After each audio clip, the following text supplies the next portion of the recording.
zaman now, gak kayak gitu.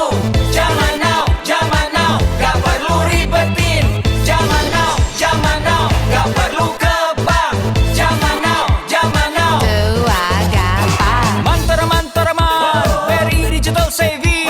Buka rekening di sini, di sana, di mana-mana. Cari tempat nyamanmu, siapin wajah cakepmu. Dapat hadiah yang lo mau, cepat dibikin setuju. Buka rekening.bri.co.id, daftarnya di situ, jangan ragu-ragu. Siapkanlah ID-mu, foto video kecemu, tanpa datang ke bank. Tua gampang. Siapin setoran awalmu, buka akun Brimomu, beneran tanpa ke bank. Tua gampang. BRI, buka rekening zaman now. BRI, Digital Saving.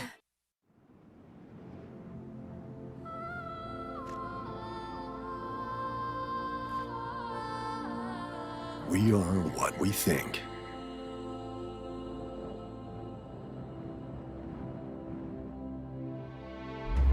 No matter who we are, let's think sharp. Let's think beyond.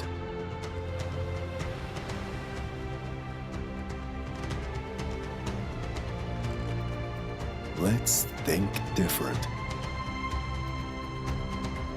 Let's think extraordinary.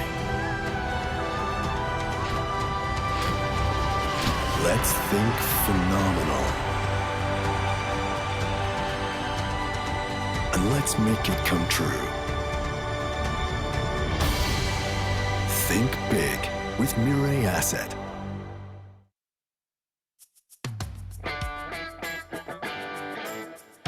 Kami adalah perusahaan investasi terdepan karena kami siap berpikir besar. Kami yakin dengan sektor-sektor potensial dan siap mendukung mereka. Kami menjadi terdepan karena kami selalu kompetitif, berinovasi, mendorong ide-ide baru. Kami mengerahkan yang terbaik dan akan terus meningkatkan kualitas kami.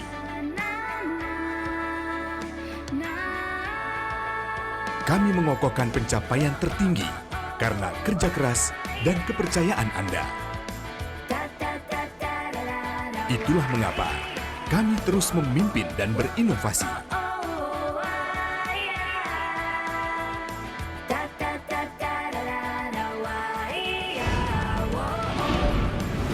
Karena kami, Mirai Asset.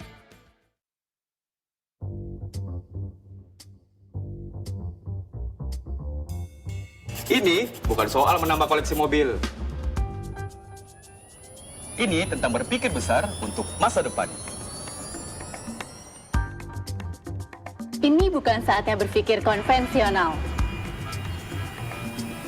Ini saatnya berpikir besar dan memaksimalkan teknologi.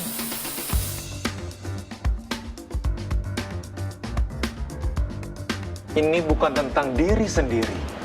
Ini tentang berpikir besar dan memberdayakan UMKM di sekitar kita.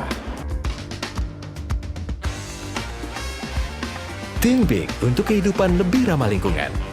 Think Big berbasis teknologi dan real-time update. Think Big bersama startup dan UMKM.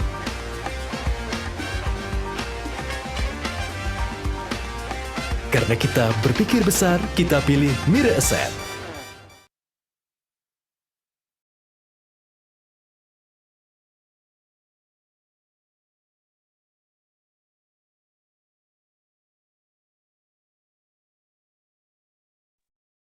Halo Sahabat Ngeraset, selamat malam. Apa kabarnya nih? Masih semangat ya tentunya ikutan kelas mentorship di minggu ketiga ini. Dan udah lama banget nih kayaknya nggak ketemu sama Sahabat Ngeraset ya dengan Glenda di sini.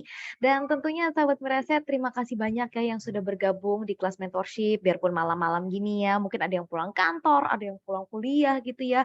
Tapi masih semangat menimba ilmu, keren banget ya. Dan yang belum kenal mungkin, halo saya Glenda, saya perwakilan tim marketing Ngeraset Sekuritas Indonesia. Dan di season 9 kali ini kita masih punya total hadiah 1,5 miliar rupiah ya.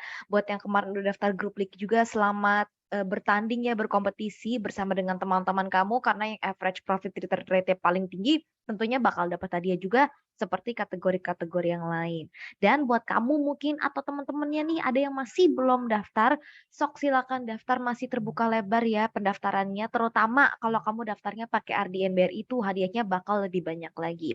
Hot Championship Season 9 disponsori juga oleh BRI dan bakal ada nih live trading class tanggal 27 September, nanti live-nya di Bandung ya, tapi kalau yang di luar kota gimana? Tenang aja. Kita tetap punya tiket untuk kamu semua. Caranya gimana? Langsung aja kunjungin Instagram kita @mirasetsekuritas_id untuk tahu gimana caranya kamu bisa ikutan live trading class season 9 ini. Dan telah hadir juga nih malam ini ada Ibu Marta Kristina selaku moderator yang cantik, paling cantik ya, karena cuma 2 moderatornya dari tim IIT. Halo Bu Marta. Hai Glenda, selamat malam. Wah, cerah ceria nih malam ini Bu, September ceria. Betul sekali. Baik, kayaknya Bu Marta ceria ya, biarpun data inflasi AS agak anjlok begitu ya.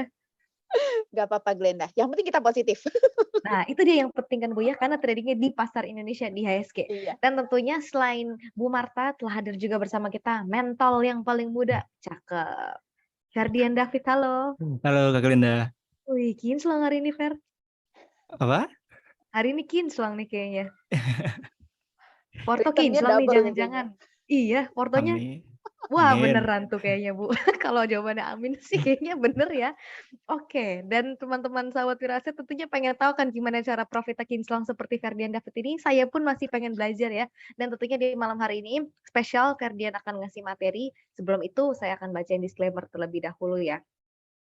Semua mentor dalam program edukasi Odds Championship Season 9 adalah pihak-pihak yang secara profesionalitas dipilih dan sebagian merupakan pemenang Odds Championship Season sebelumnya dan bukan merupakan karyawan atau perwakilan dari PT Miraset Sekuritas Indonesia.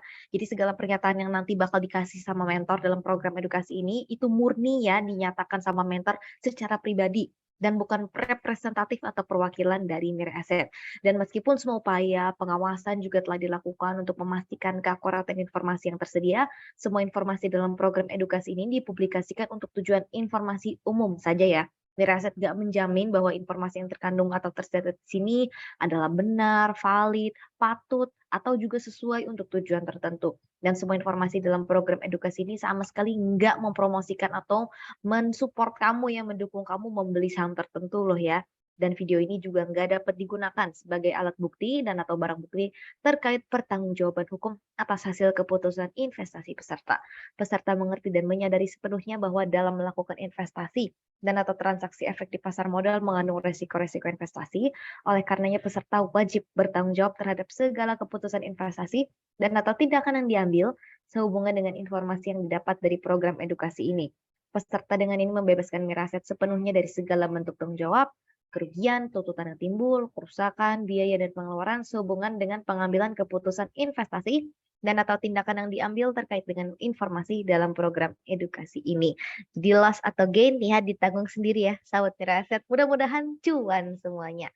Oke, malam hari ini seperti biasa akan diawali dengan materi yang akan dibawakan Bu Marta, kemudian utama dari Ferdian ya. Kemudian dilanjutkan dengan sesi Q&A. Nah, buat yang pengen tanya, itu tanyanya di kolom Q&A ya, jangan di kolom chat karena nanti tidak terlihat. Baiklah, saya langsung persilakan Bu Marta dan juga Ferdian.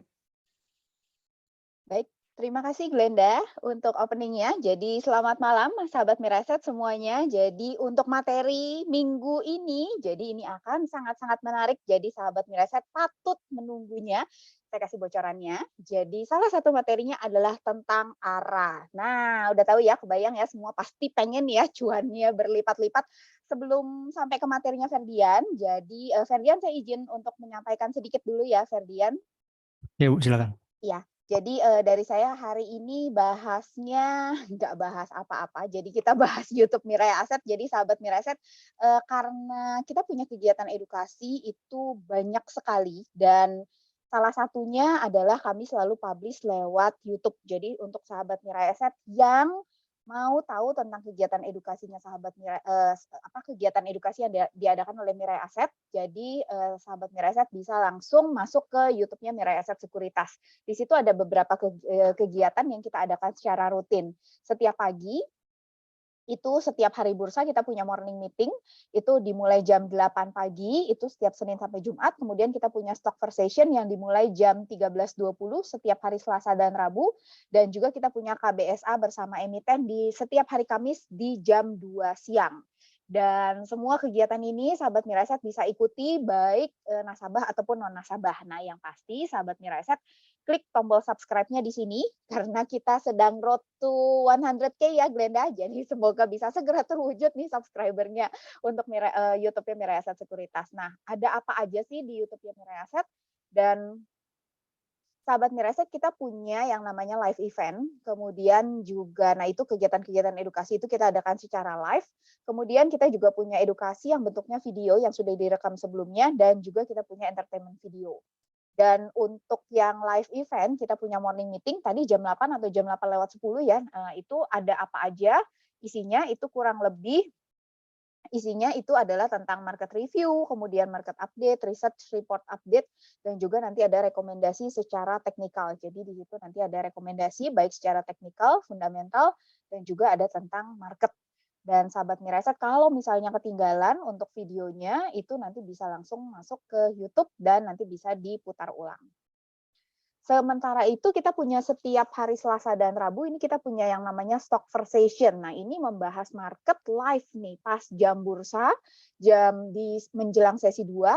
Jadi jam 13.20 sampai kurang lebih jam 2 siang. Dan di sana kita akan bahas market update juga, kemudian juga rekomendasi secara fundamental, rekomendasi secara teknikal, juga nanti akan menjawab pertanyaan dari sahabat Mirai Aset, dan juga nanti untuk yang pengen tanya tentang kondisi portofolionya.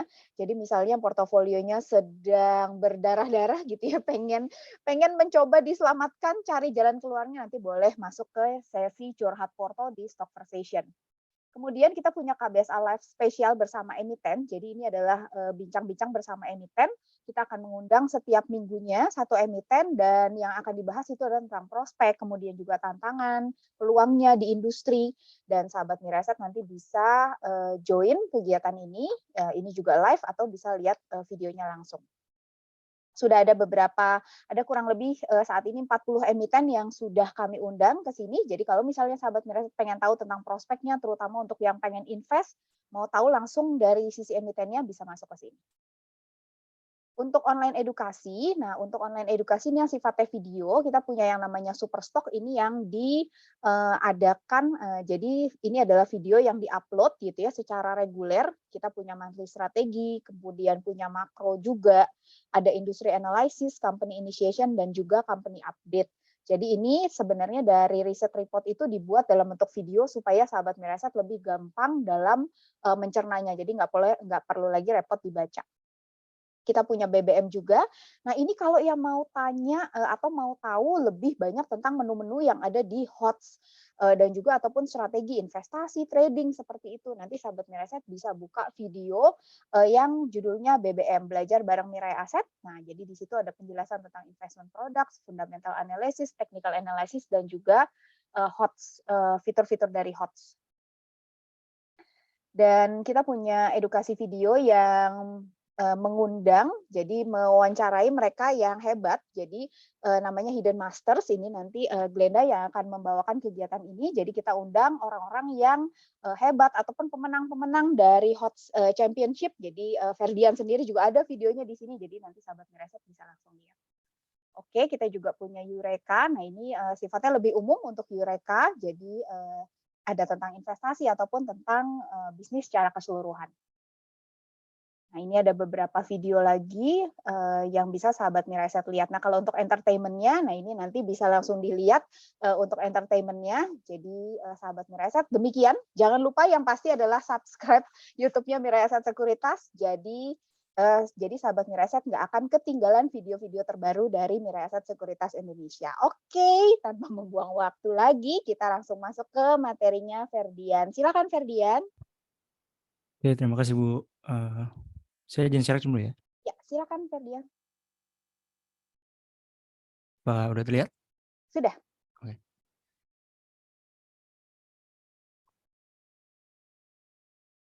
Oke.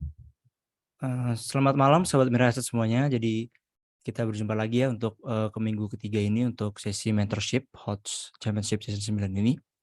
Oke, jadi untuk minggu ini saya akan membahas tentang style scalping saya, teman-teman. Jadi style scalping ini saya dapatkan setelah saya melalui beberapa progres selama saya menemukan scalping ini, teman-teman. Jadi untuk pembahasan minggu ini, hari ini saya akan membahas tentang bagaimana saya menentukan strategi untuk memanfaatkan sebuah momentum pada saat saya memutuskan untuk scalping saham, teman-teman. Oke, jadi untuk yang pertama saya akan membahas sedikit untuk apa itu scalping. Jadi scalping adalah sebuah strategi atau metode perdagangan dalam jangka waktu yang singkat, teman-teman. Jadi metode jual beli saham ini hanya dalam hitungan menit atau bahkan dalam hitungan detik. Jadi dalam scalping ini biasanya kita nyebutnya itu kita nyopet, teman-teman. Jadi kita memanfaatkan sebuah momentum saham yang naiknya sudah tinggi, yang naiknya sedang tinggi maksudnya. Jadi kita mengambil sedikit persentase dari situ. Biasanya kita mengambilnya 2% atau enggak 3%, teman-teman. Jadi tentunya di sini juga dalam scalping ini kita membutuhkan kesiapan dalam resiko, teman-teman. Karena resiko dalam scalping ini sangat tinggi. Karena dalam judulnya aja scalping ini kita menjual saham, jual beli saham ini dalam waktu yang singkat, teman-teman. Jadi untungnya kita bisa dapat singkat dan ruginya juga kita dalam dapatkan singkat juga, teman-teman. Bisa dalam hitungan menit atau hitungan detik, teman-teman. Jadi untuk itu jika teman-teman memilih style scalping ini, teman-teman harus bisa menerima risiko tersebut, teman-teman. Oke. Jadi yang pertama yang akan saya bahas adalah tentang kriteria saham, teman-teman. Jadi pada saat saya scalping, saya sudah menentukan kriteria saham teman-teman yang biasa saya scalpingkan. Jadi ada 2 kriteria saham yang saya putuskan. Jadi pertama ada volatilitas tinggi dan yang kedua ada volume tinggi, teman-teman. Jadi volatilitas tinggi ini karena kita ngambilnya kecil-kecil, teman-teman. Jadi kita nyopetnya kecil karena kita memanfaatkan momentum saham yang sedang tinggi. Jadi kenapa kita membutuhkan volatilitas yang tinggi juga, teman-teman. Lalu yang gak kalah penting adalah volume yang tinggi juga. Jadi volume yang tinggi ini maksudnya mungkin banyak saham yang volatilitasnya tinggi, yang sahamnya ARA misalkan, tapi diisi dengan bid yang 10 lot, 20 lot, atau itulah volume yang kecil, teman-teman. Jadi kenapa saya membutuhkan volume tinggi? Karena saya butuh masuk dan keluar saham itu dengan cepat. Jadi fungsinya di sini untuk volume tinggi ini supaya saya dapat dengan cepat memutuskan bahwa saya dapat masuk ke saham tersebut dan saya dapat keluar saat itu juga, teman-teman.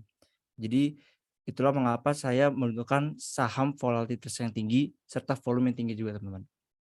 Lalu setelah saya memiliki kriteria saham tersebut, akhirnya saya membuat strategi, teman-teman. Jadi strategi ini tentang bagaimana strategi apa yang akan saya putuskan setelah saya melihat sebuah momentum saham tersebut terjadi. Jadi ada 4, teman-teman. Ada buy on breakout, ada buy on weakness, ada arah hunter, dan ARB hunter. Jadi kita bahas satu-satu. Jadi yang pertama adalah buy on breakout, teman-teman. Jadi buy on breakout ini adalah sebuah strategi yang kita putuskan untuk melakukan pembelian ketika saham tersebut melakukan sebuah breakout pada resisten tersebut. Jadi untuk saya memutuskan strategi breakout ini, yang pertama yang saya lakukan adalah menganalisis menggunakan TA, teman-teman. Jadi analisis menggunakan TA ini berfungsi untuk saya mengetahui support atau resisten apa yang terbentuk pada saham tersebut. Jadi ketika saya sudah tahu support dan resistannya, selanjutnya saya menentukan titik entry-nya dengan mengecekkan time frame. Nah, mengecekkan time frame ini berfungsi untuk saya menemukan momentum saham tersebut akan naik ketika melakukan sebuah breakout. Nah, selanjutnya diikuti dengan konfirmasi dari volume, teman-teman. Jadi ketika saham tersebut melakukan breakout dengan volume yang besar juga, biasanya itu meningkatkan persentase keberhasilan dari breakout tersebut. Artinya ketika dia melakukan breakout, dia akan menunjukkan kenaikan harga selanjutnya, teman-teman, lebih tinggi lagi. Jadi di sini saya ada contoh, teman-teman, yang saya dapatkan pada hari ini. Jadi saya menggunakan metode buy on breakout. Jadi di sini ada saham OKAS, teman-teman. Jadi Kenapa saham ini menjadi pantauan saya pada hari ini? Karena saya melihat di sini dia sedang melakukan koreksi, teman-teman. Di sini teman-teman bisa lihat dia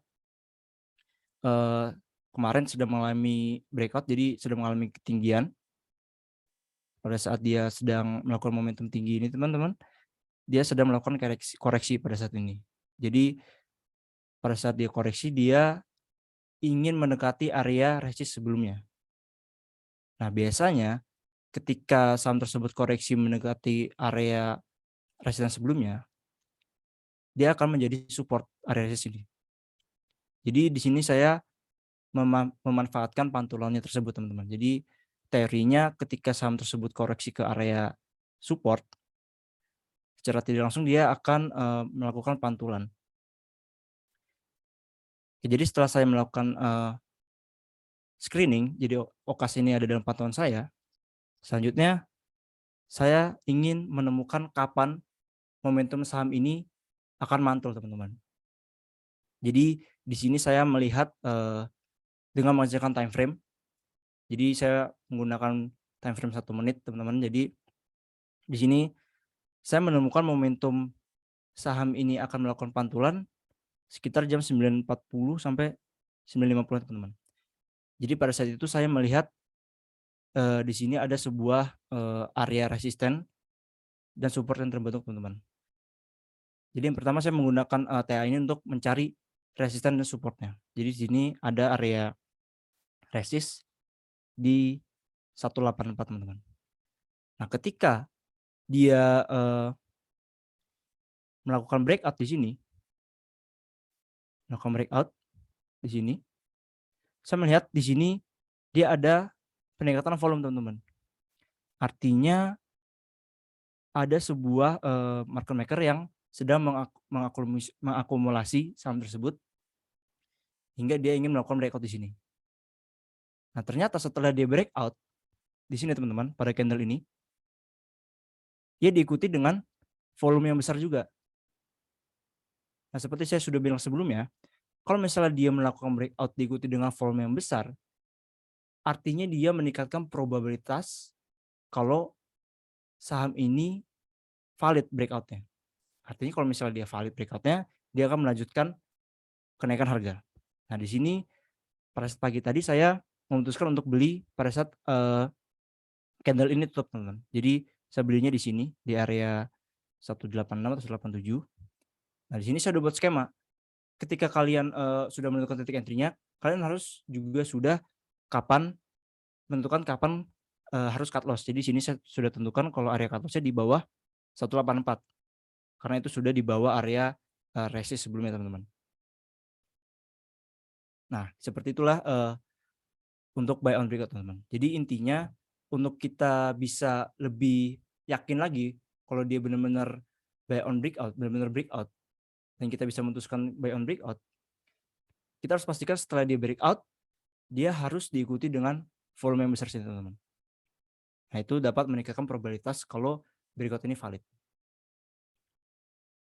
Selanjutnya kita masuk ke yang kedua, yaitu buy on weakness.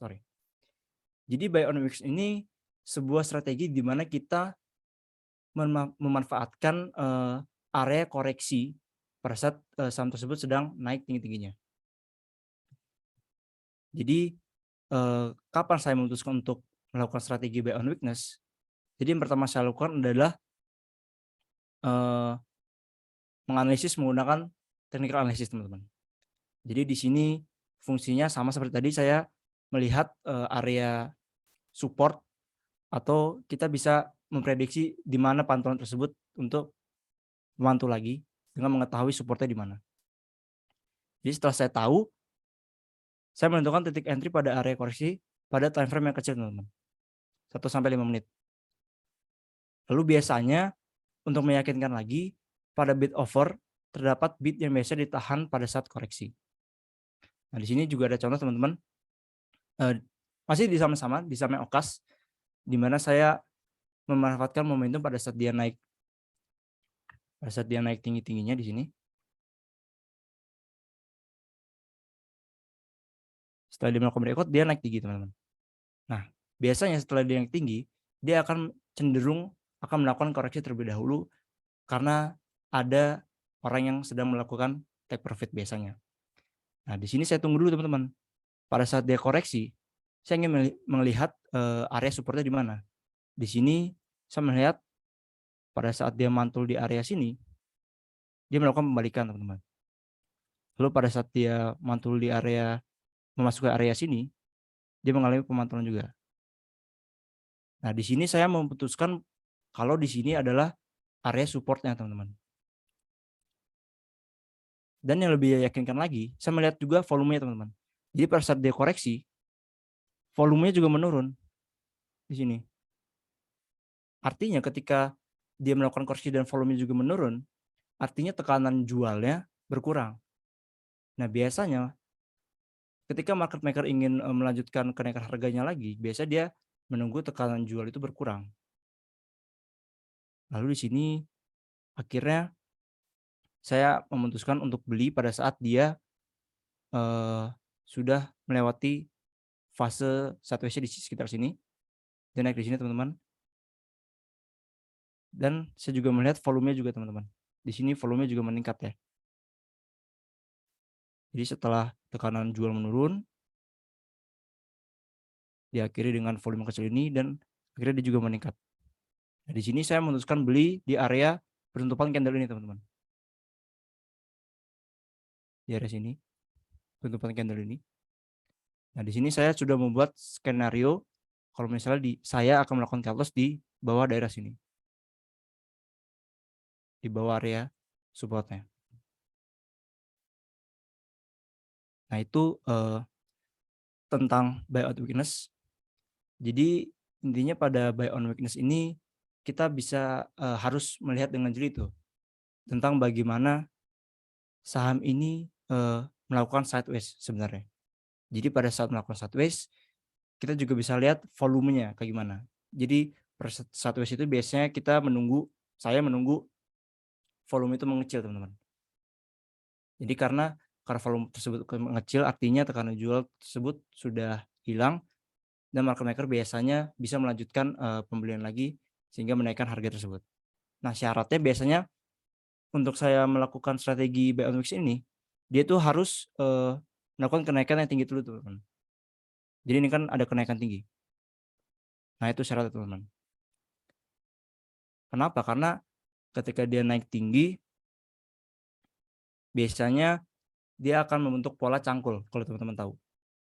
Jadi higher high dan akan membentuk higher high lagi. Nah, makanya kenapa saya mensyaratkan untuk dia harus naik tinggi dulu.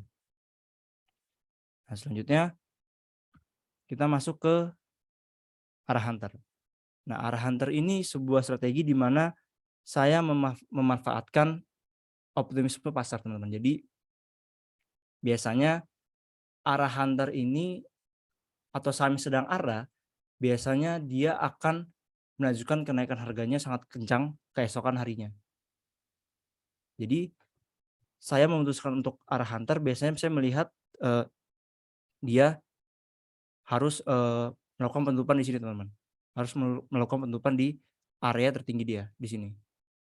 Jadi ini contoh skenario ketika dia saham tersebut lagi kayak gini. Nah, biasanya saya memutuskan untuk beli di harga ini 474 dan 870 ini. Nah, di sini ketika saya sudah punya barangnya, saya harus pastikan kalau misalnya ketika dia menutup, dia harus ditutup dengan volume bid yang besar. Kenapa?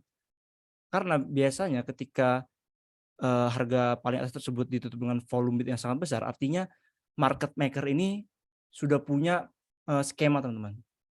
Jadi skemanya mungkin dia ingin menaikkan optimisme pasar sehingga pasar melihat dan melakukan respon untuk membeli saham ini. Nah, makanya kenapa saya harus jaga di area sini teman-teman. Nah, apa yang terjadi ketika misalnya dia gagal? Nah, saya sudah buat skema kalau misalnya arah hunter ini, saya sudah harus cut loss di area 472, kalau enggak 470.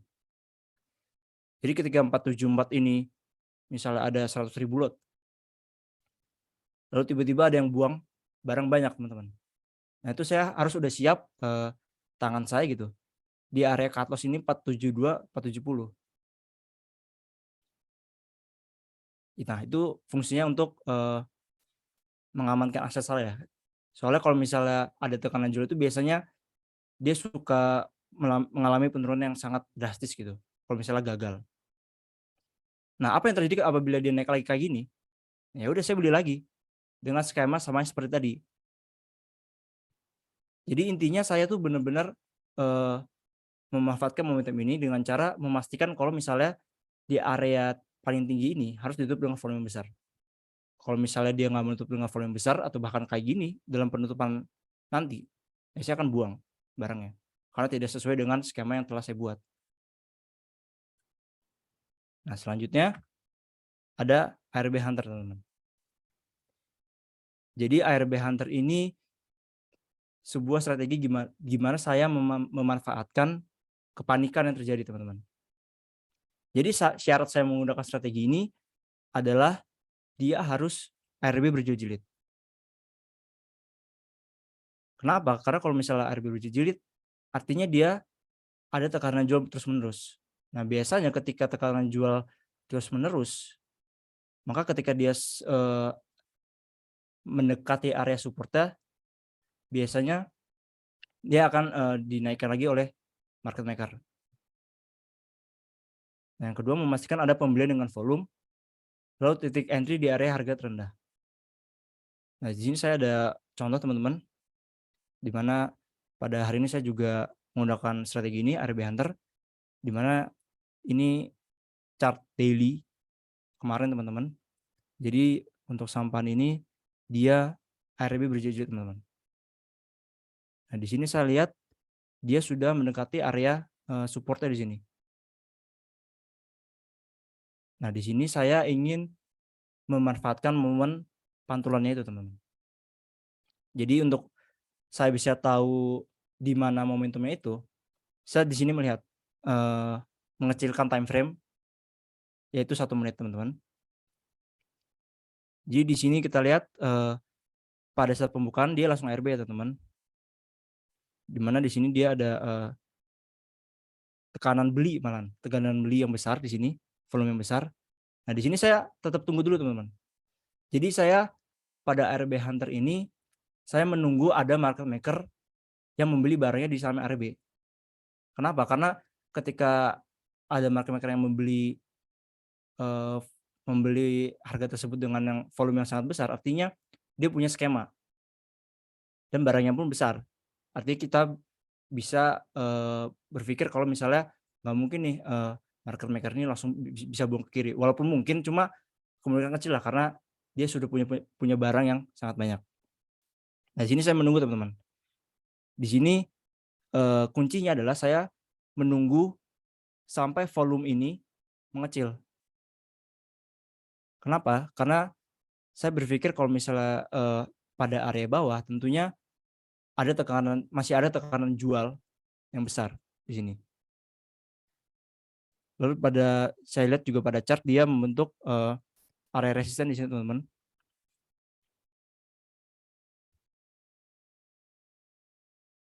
Dia membentuk area resisten di sini. Jadi skema saya pada saat tadi pagi, saya akan masuk ketika dia melewati area resisten ini. Jadi saya tetap menggunakan buy on breakness pada peluang ARB Hunter ini, teman-teman. Jadi saya tunggu. Jadi di sini dia ada volume besar, lalu pada sini dia volume sudah mengecil, teman. Dan akhirnya dia membentuk chart seperti ini, di mana chart ini didedikasikan untuk dia melakukan breakout pada area resisten ini. Nah, akhirnya ketika saham ini nge-break, akhirnya saya memutuskan untuk beli di area sini, teman-teman. Di area sini. Dan saya melakukan TP kecil ya, teman-teman, karena saya teman-teman tahu sendiri kalau saya scalping, jadi saya melakukan TP reverse hanya 2-3% saja.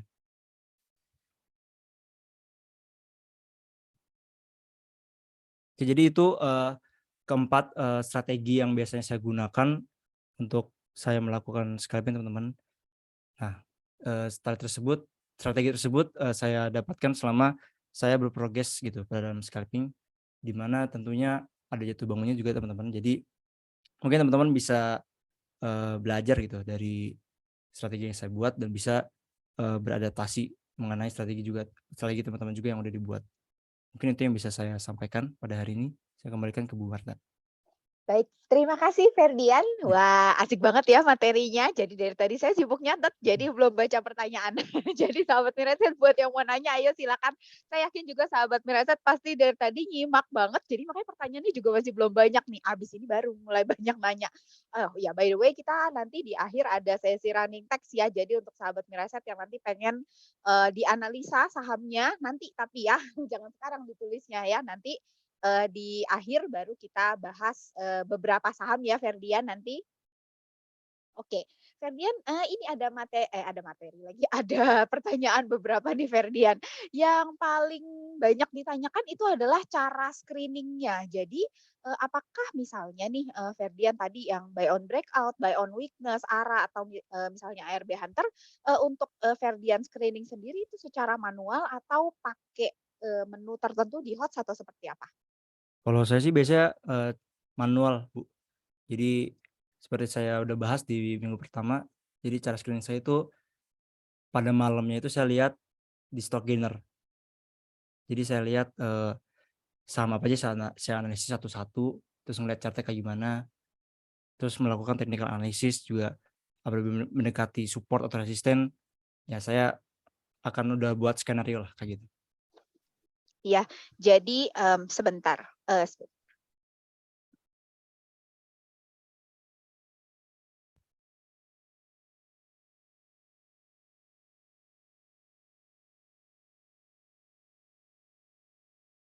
Baik, saya sambung kembali. Mohon maaf tadi ada suara. Jadi seperti itu ya sahabat Mireset. Jadi nggak semua chartnya dibuka ya Ferdian. Jadi lihat yang top gainer begitu, kemudian nanti baru setelah itu baru dibuka dari yang top gainer itu chartnya ya.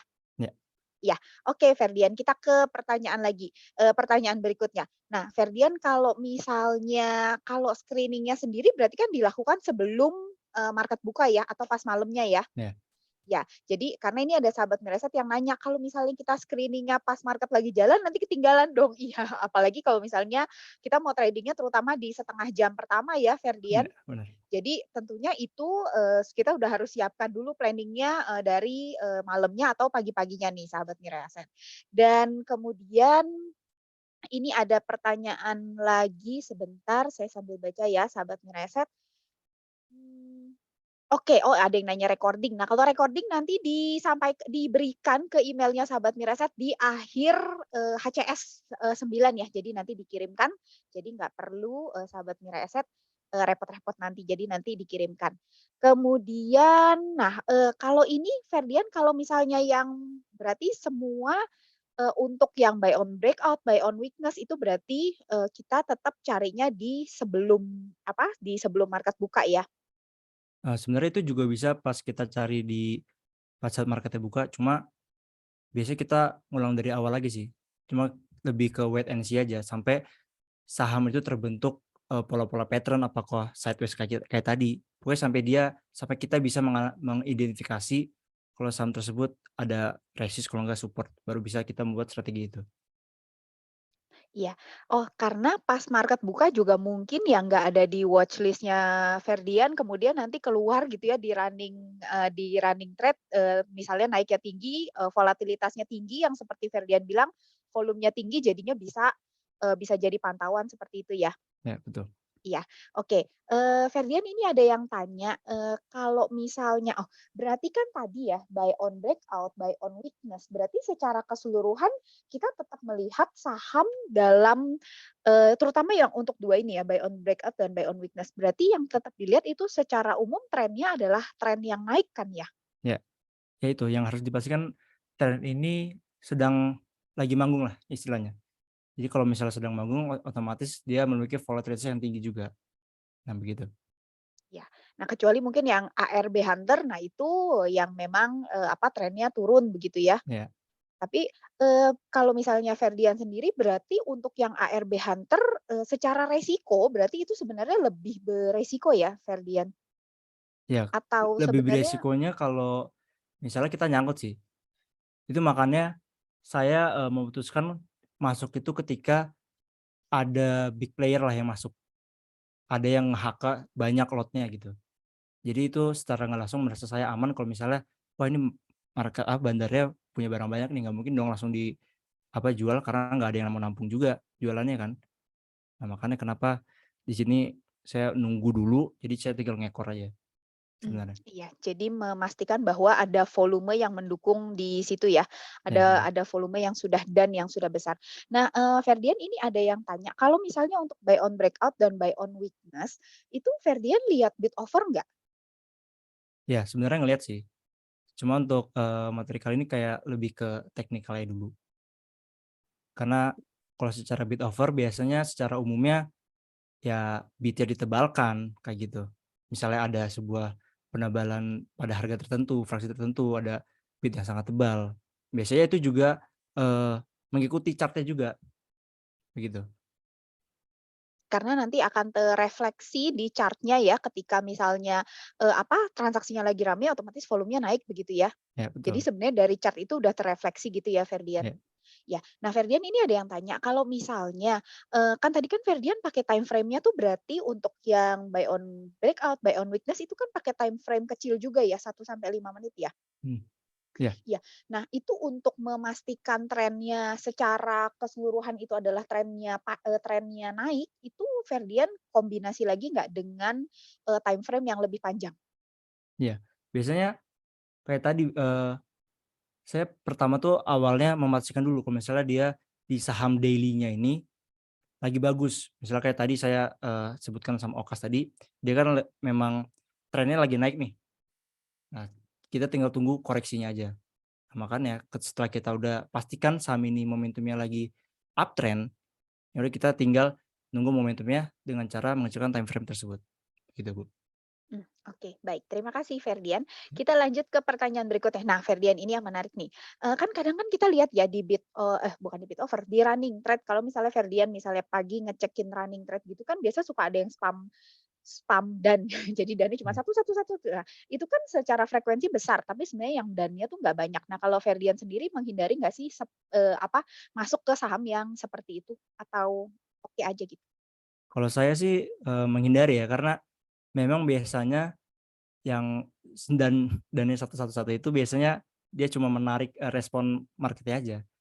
Biasanya dia punya barang banyak, tapi gara-gara nggak ada yang merespon, dia bingung mau jual gimana, biasanya kayak gitu. Nah, biasanya itu sambil berbahaya karena biasanya bid-nya pun yang dibentuk juga fake biasanya. Jadi bahkan resikonya dia ketika bid-nya dicabut, nah kita jadi kelalapan gitu, Nyangkut kita, nyangkut ya. fix kita nyangkut. Iya, Oke, ketinggalan jual. Nah, berarti kalau Ferdian sendiri untuk yang, saham yang dannya seperti itu satu berarti udah di blacklist gitu. Jadi misalnya nggak dimasukkan ke dalam list ya? ya udah benar-benar di blacklist. Iya, paling enggak kalau dari sisi Ferdian ya, itu nyari yang dan itu ordernya tuh yang di berapa sih? Puluhan kah atau ratusan kah atau ribuan kah? Kalau itu sih tergantung sizing lot kita ya, mau masuknya berapa. Misalnya kita punya dana, sizing-nya mau 1.000 lot, otomatis secara history otomatis harus lebih dari itu, minimal kalau nggak 1.000. Karena kalau misalnya nggak lebih dari itu artinya, eee, original dari market bid offer tersebut nggak nyampe nggak nyampe lot 1.000 tersebut, akhirnya nggak liquid lah intinya, begitu, Bu. Oke, jadi nanti disesuaikan dengan, kita mau masuknya berapa ya, Ferdian? Ya, Ya, jadi kalau sahabat Miraset, misalnya mau masuknya cukup banyak, carilah yang memang saham-saham yang memang diperdagangkannya liquid dan lotnya dalam jumlah yang banyak gitu ya. ya. Oke, baik. Nah ini, Ferdian, ini ada yang tanya tadi terkait dengan arah hunter. Nah, pertanyaannya berarti kalau misalnya pakai metode arah hunter, berarti nanti jualnya di hari berikutnya ya? Ya betul. Karena kita, manfaatkan lonjakan besoknya, karena biasanya bisa naiknya cepat banget itu. Itu, Ferdian akan pasang order sell-nya itu, di hari maksudnya di sebelum market buka atau mengikuti pasar pada saat market buka? Kalau saya biasanya ngelihat dulu pergerakan gimana. Kalau misalnya pada awal market biasanya dia gap up, nah saya langsung jual. Karena kan kalau target saya kan dalam scalping kan 2-3%. Cuma kalau misalnya dia langsung gap kayak gitu ya udah langsung jual aja. Cuma kalau misalnya dia masih 0% nih, masih pergerakannya tambahin terus, ya udah kita tinggal ikutin aja kayak gimana. Tapi jangan lupa untuk pasang stop loss gitu ya? Ya benar. Kalau misalnya yang di arah hunter itu di hari itu misalnya nih dibuka, kemudian ada penurunan, berarti seperti apa? Berarti, kalau cut loss-nya kena udah? Ya kalau kata karena udah aja, Berarti nggak akan masuk lagi gitu ya? nggak akan masuk lagi. Oke, baik. Baik, Ferdian ini ada yang tanya boleh share layout HOTS-nya nggak supaya nyaman, untuk scalping? Kalau Ferdian sendiri scalping pakai handphone atau pakai PC? Pakai laptop. Oh, pakai PC ya berarti ya, pakai PC ya. versi PC ya, karena sahabat Miraset nggak semua orang cukup berbakat untuk pakai handphone secepat itu gitu. Iya, benar. Dan kan masalahnya kalau di handphone menunya cuma bisa kelihatan satu ya, jadi harus ini. Hmm. Jadi lebih nyaman sebenarnya pakai PC gitu ya. Ya. Mungkin boleh di-share Ferdian menu yang ada di tampilan home screen-nya tuh ada tampilan apa aja sih Ferdian? Kalau boleh di-share sedikit sama sahabat Miraset. Sebentar ya, saya buka dulu. Ya. Sahabat Miraset, kita masih tunggu pertanyaannya ya. Jadi by the way kita jawab pertanyaannya yang berdasarkan yang masuk duluan ya. Jadi nanti kalau misalnya ada yang pertanyaannya tidak terjawab, saya mohon maaf ya. Jadi nanti minggu depan boleh dicoba diketik lagi. Ini kita masih ada waktu beberapa saat kok. Jadi masih ada akan beberapa pertanyaan yang dijawab. Sekarang Ferdian mau share screen sedikit untuk sahabat Miraset. Kira-kira menu yang dipakai itu kalau misalnya mau scalping tuh apa aja? Udah kelihatan belum? Ya, udah. Oke, jadi biasanya saya itu pakai fast order. Oke. Jadi teman-teman harus disesuaikan juga ya. Apa yang diperlukan juga, biasanya pakai apa. Kalau saya biasa pakai fast order karena untuk membantu saya berinteraksi cepat gitu. Lalu selanjutnya saya biasanya pakai chart juga. Di sini mini chart biasanya.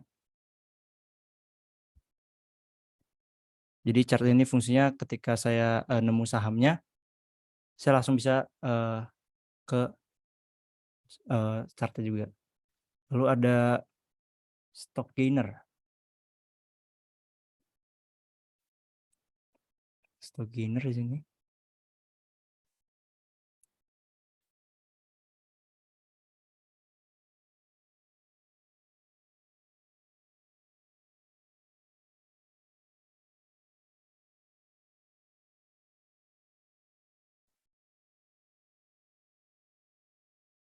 Ini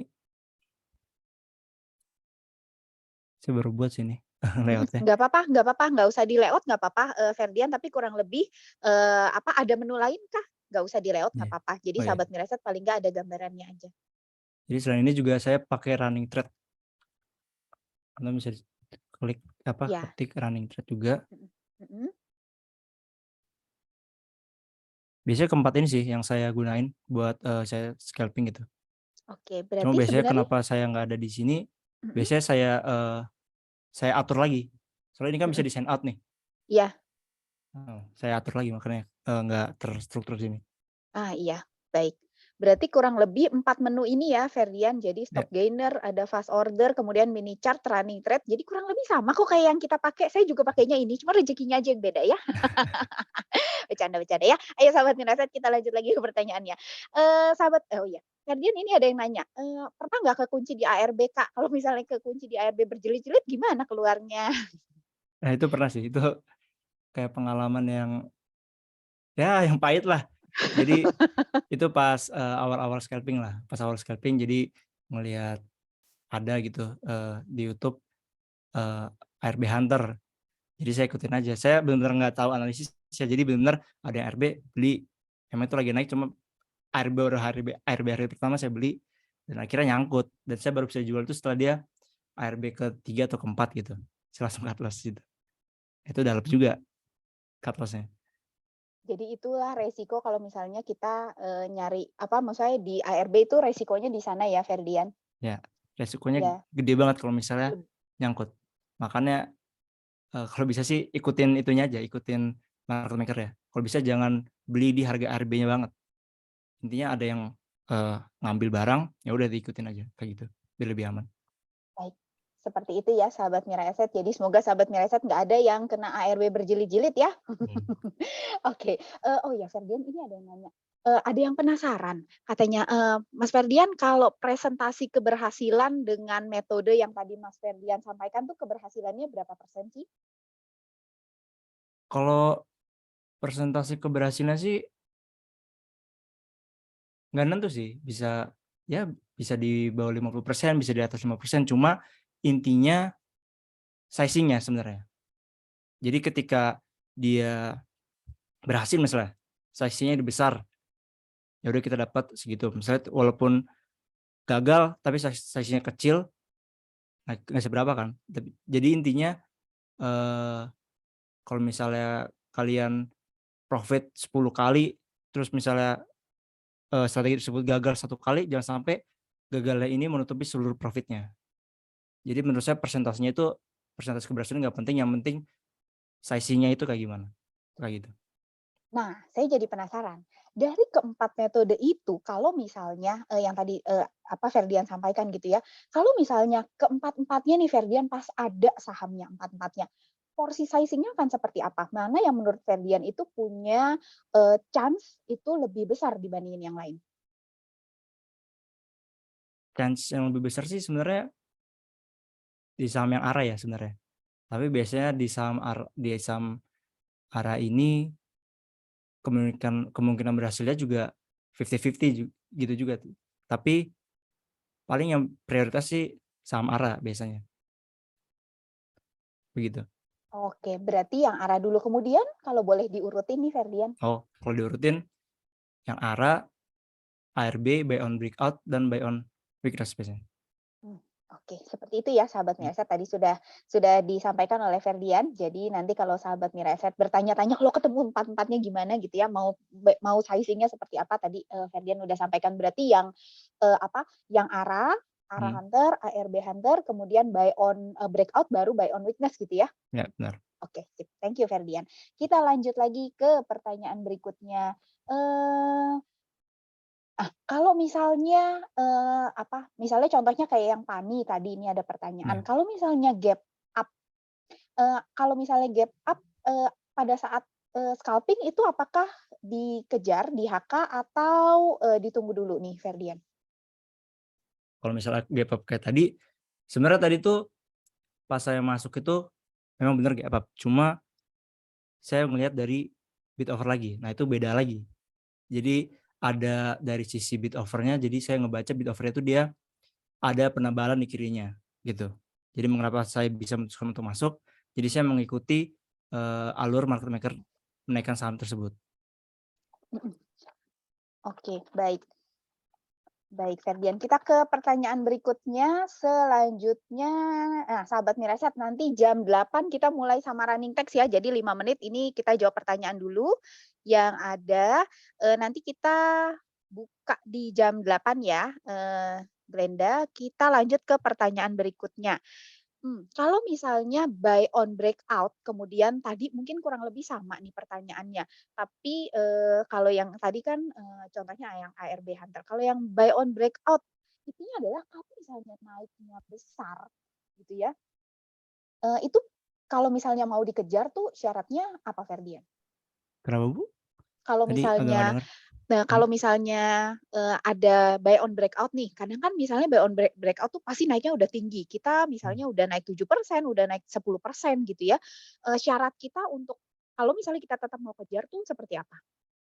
Kalau biasanya kalau misalnya dia pas buy on breakout dia udah naik tinggi, biasanya saya tunggu sih. Jadi saya lebih prefer ganti strategi jadi buy on weakness. Jadi begitu. Jadi saya lebih baik menunggu dia koreksi supaya lebih aman lah istilahnya, secara resiko lebih aman, begitu. Oke, baik. Jadi nggak yang benar-benar dikejar gitu ya, karena kalau udah mungkin udah 10% itu agak karena pasti biasanya akan ada perlambatan ya, naiknya tuh daya belinya tuh akan melambat begitu ya, seiring dengan kenaikan harga gitu ya.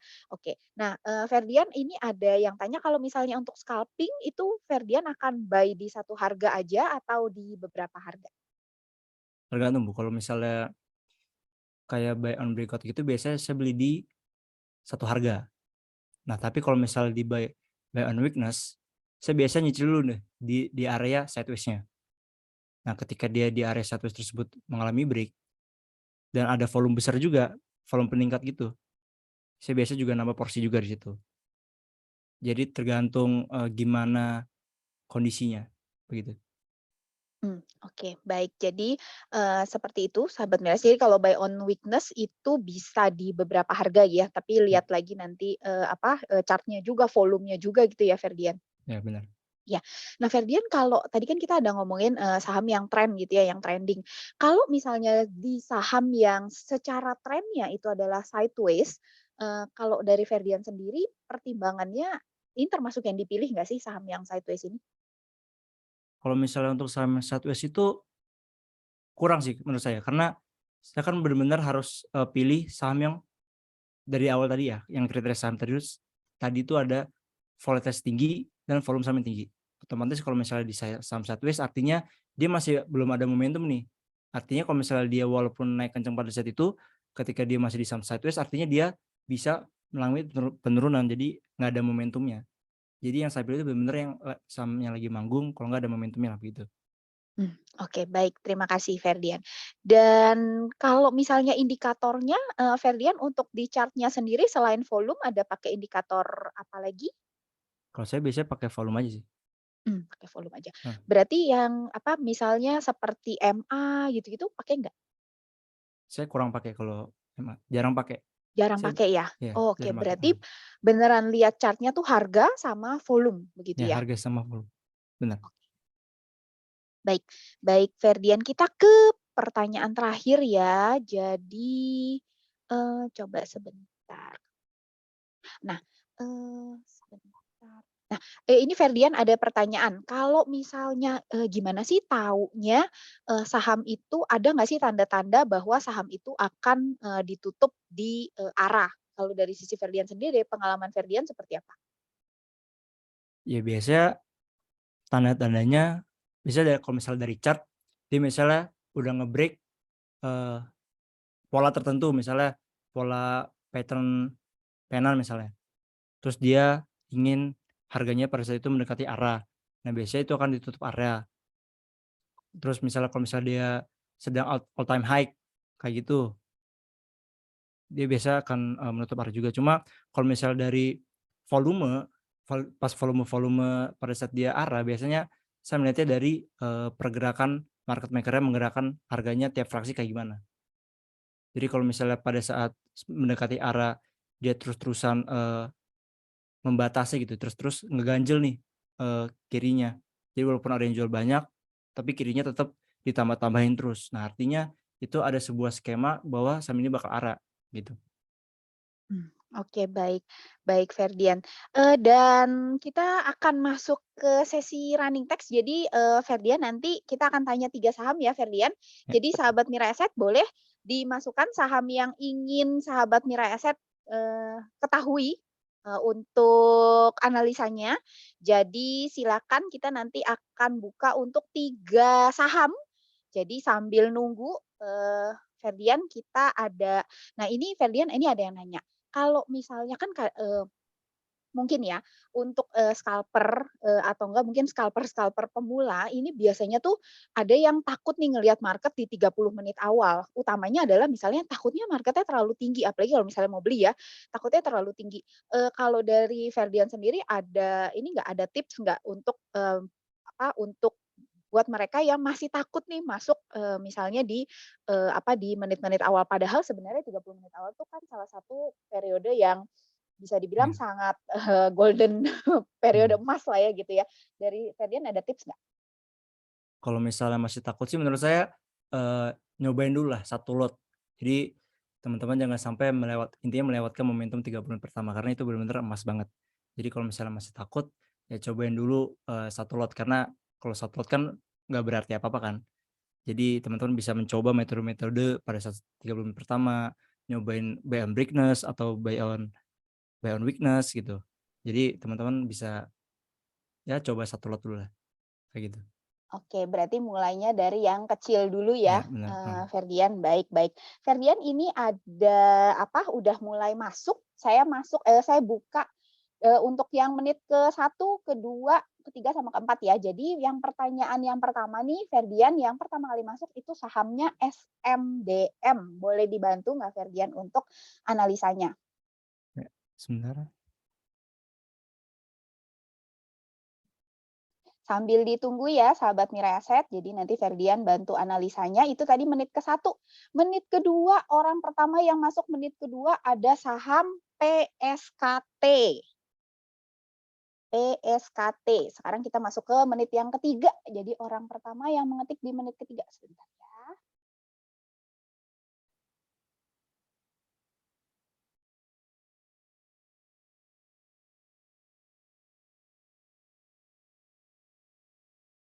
Udah kelihatan belum, Bu? Udah. Ya, jadi untuk SMDM pertama biasanya saya nyari dulu area resistnya, resist atau supportnya biasanya di sini.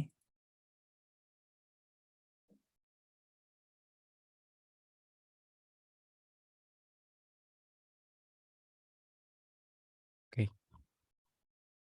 Kalau misalnya dilihat dari chartnya sih, dia di sini sedang mengalami koreksi. Jadi dia di sini bisa membentuk sebuah skema buy on melakukan breakout, maksudnya breakout pada resisten di sini dan dia melakukan retest, terus dia mengalami kenaikan di sini. Dan sekarang dia lagi posisi turun nih, teman-teman. Nah, untuk saat ini sih saya lebih nunggu wait and see sih, karena di sini juga area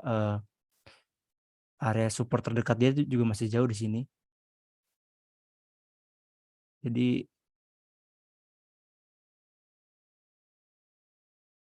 di sini di area terdekat dia. Jadi menurut saya wait and see dulu sampai dia benar-benar ada konfirmasi candle pemantulan. Begitu sih. Oke, berarti kalau untuk saham PSKT ini, kalau misalnya mau masuk, berarti tunggu chart-nya mantul ya? Karena Ya. ini udah 2 hari mengalami penurunan gitu ya, Ferdian? Ya benar. Tunggu ada konfirmasi candle pemantulan. Oke. Oh iya, by the way, candle pemantulannya itu kalau dari sisi Ferdian sendiri, apakah tunggu sampai akhir hari atau misalnya kalau misalnya kita lihat di chart yang time frame lebih kecil tuh udah ada tanda-tanda di sana? Kalau ARB kan belum ya. Jadi kalau konfirmasi pemantulan biasanya saya nunggu sampai benar-benar candle itu terbentuk gitu. Berarti di 1 hari tersebut? Ya, Jadi di 1 hari tersebut. berarti harus nunggu 1 hari yang benar-benar confirm, baru hari berikutnya kita cek lagi ya? Ya, benar. Oke, thank you Ferdian. Ini udah ada 3 nih sahabat Mirai Aset, jadi tadi saham SMDM udah, yang kedua saham PSKT.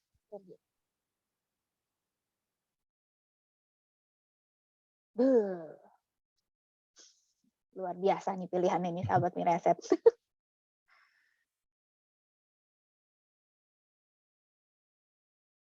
Oke.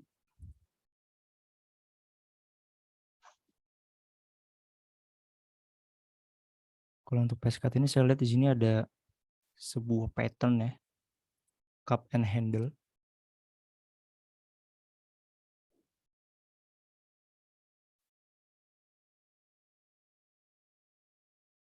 Nah, dia udah berhasil melakukan break pada pattern cup and handle ini dan sedang melanjutkan rally. Nah, biasanya dia rally akan mengetes pada area terdekat resistnya. Di daerah sini.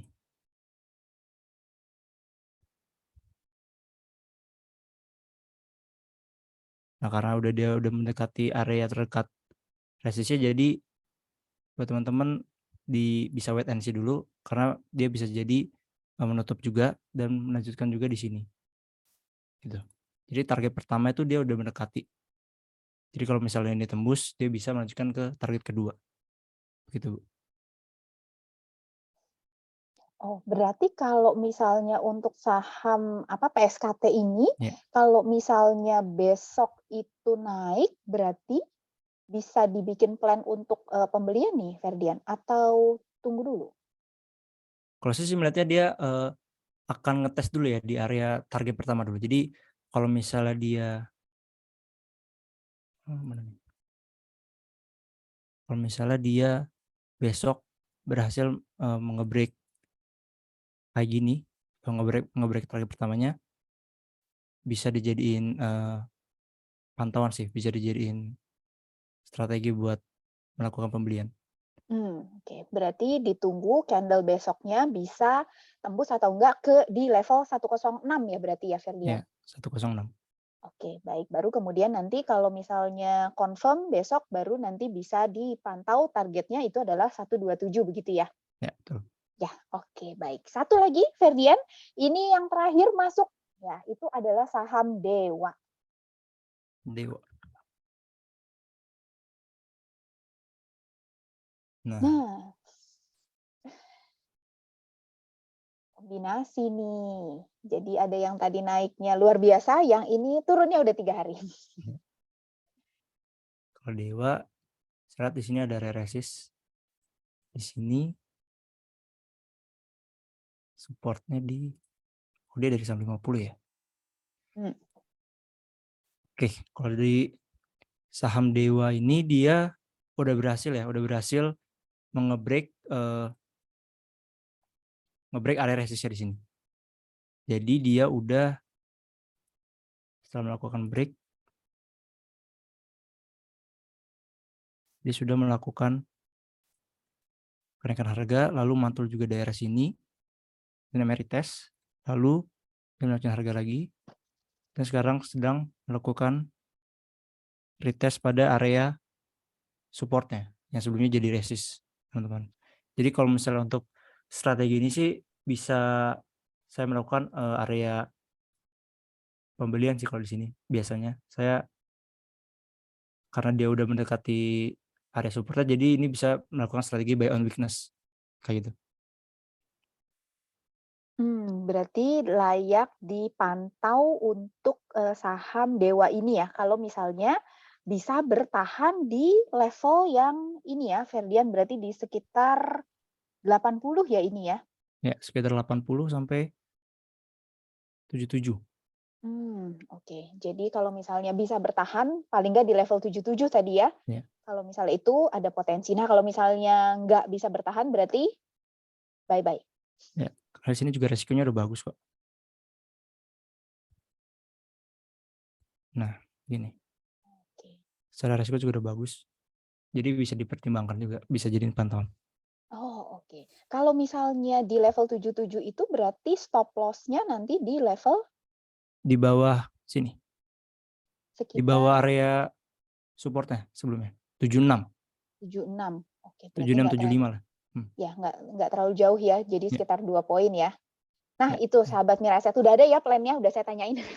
Jadi buat sahabat Miraset yang udah ngincer-ngincer saham Dewa. Oh ya, sahabat Miraset jangan lupa ya, ini semua disclaimer ya, Ferdian. Ya. Jadi tidak ada rekomendasi apapun di sini, jadi hanya dijelaskan saja untuk sahabat Miraset, silakan bikin plan sendiri. Silakan memutuskan sendiri ya.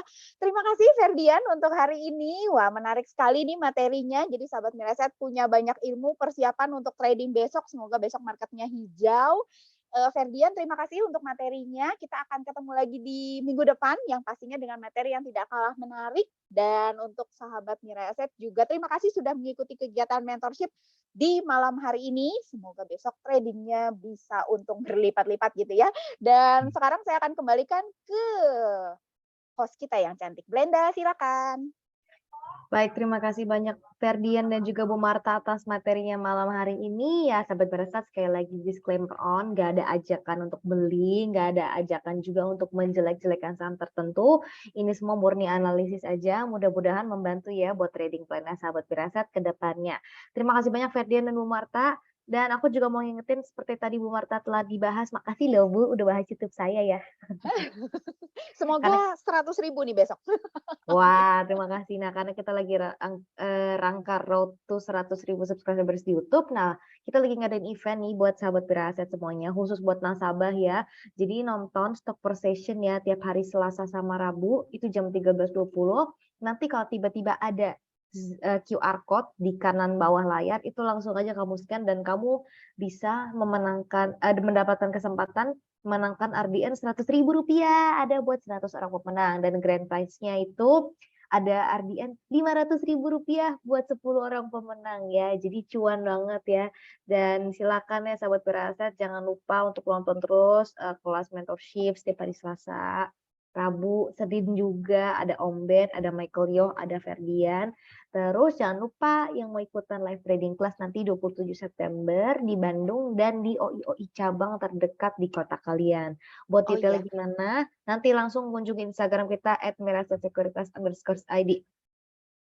Iya, jadi Glenda tadi ada cukup banyak juga yang nanya tentang kelas mentor, live trading gitu ya. Jadi nanti bisa langsung klik di Instagram aja ya infonya. Yes.